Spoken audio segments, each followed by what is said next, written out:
Hi there. Today I'm going to talk about a meme that I found and decided to share because I think it's quite important given the current situation, especially what's just happened in the US with their stimulus package. So it reads, report, 78% of American corporations living stimulus to stimulus. This one's shared by thehardtimes.net. Would have been equally appropriate for The Onion to share this because it is satirical but scarily accurate. Because it blows my mind how much the world economy is geared towards corporations. The idea of shareholder primacy has been a legal precedent for 100 years, and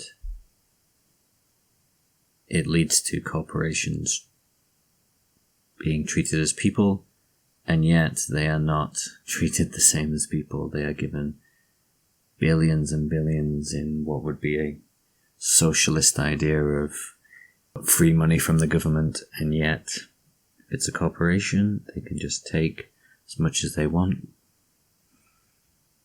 I remember I've watched the film Inside Job from 2010.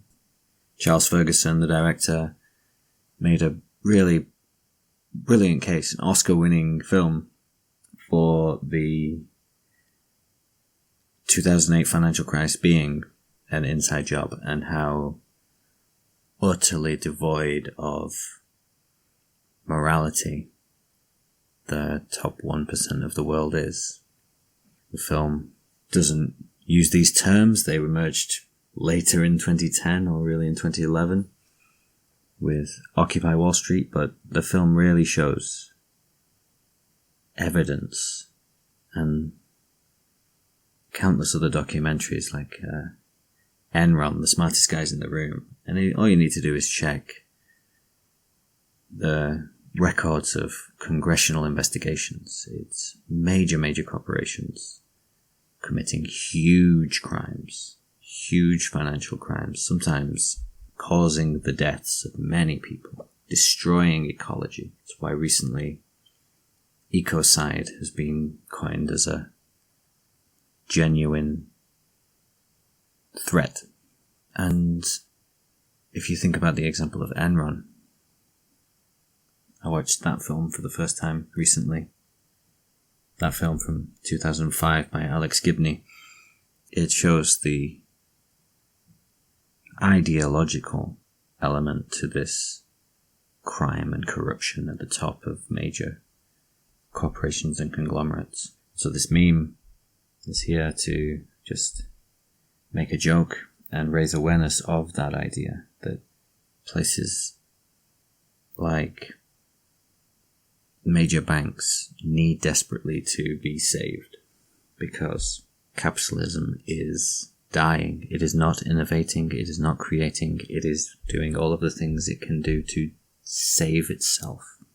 And in Paul Mason's book, Clear Bright Future, he outlines 4 things that we really need to do, or rather to avoid, to save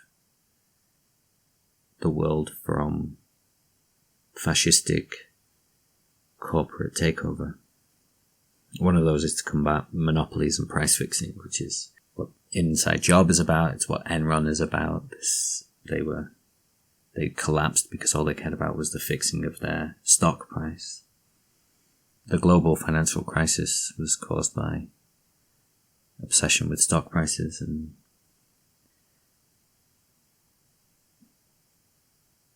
so many industries have been monopolized by mergers and takeovers that had been illegal for 40 years in the Glass-Steagall Act, but Bill Clinton, the advice of his Milton Friedman reading cabinet, he relaxed those policies, ended Glass-Steagall as a regulation, cut major regulations, didn't regulate the derivatives industry, which led to the 2008 crisis. And it's only getting worse, especially when you add more modern technologies like information technologies. Google and Facebook are monopolizing data. The other thing Paul Mason mentions is to combat precarious work and stagnant wages. This is simply solved if you're American by voting for Bernie Sanders. To make those things that are human rights, that are the right of everyone just for being human, to make them free or practically free. An important one for now, the third point Paul Mason makes, is combat rent seeking, which is being exposed now as people who have based their lives on getting rent and using Airbnb to make a quick dollar are suffering because this is not a sustainable way to maintain an economy. The other one is to fight information hoarding, which again alludes to Facebook and Google having the right to know all about me, and I'm not even allowed the right to know what they know about me, which is crazy in itself. It leads to things like data analytica taking over. If you think about the impact that they had, you could see this British company affecting so many things, especially Britain. Dominic Cummings is now the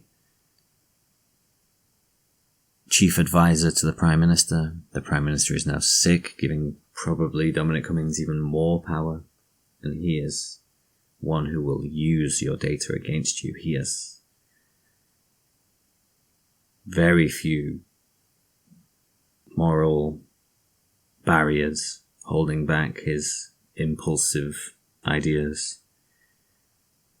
The BBC made a film about Brexit and they cast Benedict Cumberbatch to play Dominic Cummings. Now this was good because Benedict plays him very well, but he's got such a lovely demeanour that he actually doesn't quite get across just how horrific Dominic Cummings can be for a country. And yet, here he is, the second most powerful person in Britain, which should be the Chancellor, but the recent swapping of Chancellors has proven that that's a joke position now. So I've shared this meme as a light-hearted but sharp dig at the ruling class and for people to realize that it is not equal, it is not fair, it is not right. So thank you thehardtimes.net for sharing your meme, and thank you for listening. Please like and subscribe if anything here makes you want to encourage me or listen more.